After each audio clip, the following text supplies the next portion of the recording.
சேலம் அருகே திமுக பிரமுகர் மர்ம நபர்களால் அடித்து கொலை செய்யப்பட்ட சம்பவம் அங்கு பரபரப்பை ஏற்படுத்தியுள்ளது.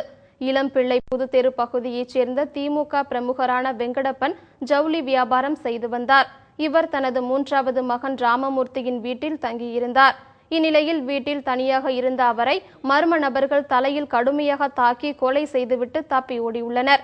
இதுகுறித்து தகவல் அறிந்த மகுடஞ்சாவடி போலீசார் சம்பவ இடத்திற்கு விரைந்து சென்று சோதனை மேற்கொண்டனர். வீட்டில் எந்த பொருட்களும் கொள்ளை போகாததால் முன்விரோதம் காரணமாக யாரேனும் கொலை செய்திருக்கலாம் என்ற கோணத்தில் போலீசார் விசாரணை மேற்கொண்டு வருகின்றனர்.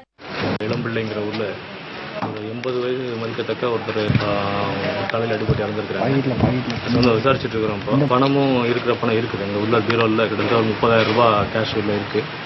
இல்லை வேறு அவங்களுடைய பசங்களுக்கு இப்போ ரீசெண்டாக சொத்து வித்தெல்லாம் பிரித்து கொடுத்துருக்குறாங்க. என்ன மோட்டிவில் இந்த மாதிரி மோட்டர் பண்ணியிருக்கிறாங்கன்றது கொஞ்சம் விசாரிக்கணும். விசாரித்து நம்ம